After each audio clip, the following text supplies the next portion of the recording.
Good morning, class 7th. So, in this chapter number 1, we have discussed about autotrophic mode of nutrition and heterotrophic mode of nutrition in the plants. And in my last turn, I told you mostly about the heterotrophic mode of nutrition, in which we have discussed about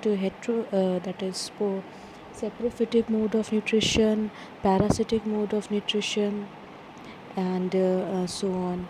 So now only the last topic which I told you it was left to explain you, and that part is how nutrients are replenished in the soil. Basically, when we are using any field or something, any field is used for cultivation of the plant or the crops, then what happened that its nutrients become deficient. Means when we plant some trees or plants in a soil, then whatever the minerals are present in the soil, they become deficient. Slowly these nutrients are used up. So for recreating those nutrients in the soil, we need to do some kind of things. We need to add some few things. First thing which can be added is known as fertilizer. Fertilizer is basically a chemical compound which is basically made in the factories, and these chemicals are added to the soil, and these increase the soil fertility. These are basically rich in the nutrients like nitrogen, potassium, and phosphorus and all. Okay, like urea, you might have heard this word. Urea is a kind of fertilizer which is added in the soil. But basically these fertilizers are not good for the soil, because these means if they are added for a very long time, then these make the soil infertile. So we use some natural things like compost. About this you have studied in class 6th, that compost is basically made by the organic waste or the biodegradable waste. We can change this by the action of microorganism into the compost. Okay, or you can say the manure, like cow dung can be used in spite of these fertilizers which are not good for the field. So this is one way of doing that. Another way of doing the for creating or replenishing the nutrients in the soil is by growing the leguminous plants. Legumes, I told you in last turn also what are legumes. Basically pea, gram, pulses. Okay, these are the leguminous plants, and in these plants, if you see, they have their roots are like this, and in their roots some gapping, some these kinds of nodes are present. These nodes are known as nodules. Okay, and in these nodules one bacteria resides. That bacteria is known as rhizobium.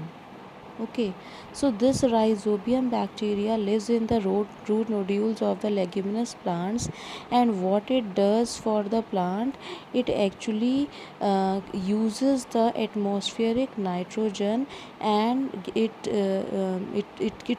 now can be used by the plant to make the proteins. Okay, so in this manner rhizobium bacteria resides in the leguminous plants roots, and it helps in fixing the nitrogen for the plant, and plant thus can prepare proteins.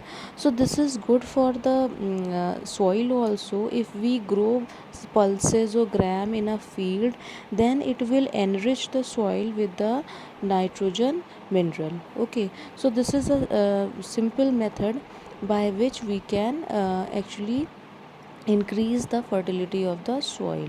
This kind of relationship in which two of the living beings are interdependent on each other is known as symbiotic relationship. I told you about lichen also. One example of symbiotic relationship is lichen, and another is rhizobium. Lichen are same. In the same manner, rhizobium lives in the root nodules of the leguminous plants. What it does for the plant, it fixes the nitrogen for the plant, and what it gets from the plant, it gets shelter from the plant. Okay, so this is how these two leguminous plants and rhizobium are interdependent on each other. They both are beneficial to each other. So such kind of relationship is an example of symbiotic relationship, or you can say it is a symbiosis kind of nutrition. Okay, so now this heterotrophic nutrition is over. We have let's quickly revise what we have learned in this chapter.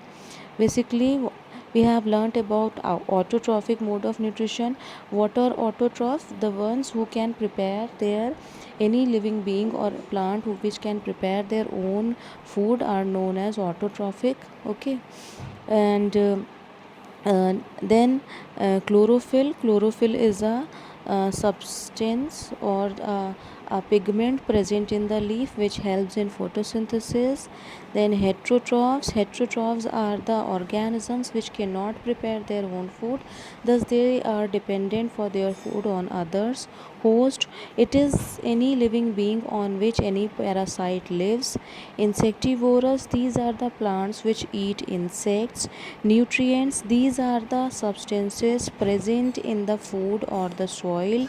Nutrition, it is the process by which living beings utilize the nutrients for their different activities. Parasites, these are the living beings which are dependent for their food on others. Photosynthesis, it is a process by which plants prepare the food in the presence of sunlight and chlorophyll, and they use carbon dioxide and water and make glucose and oxygen.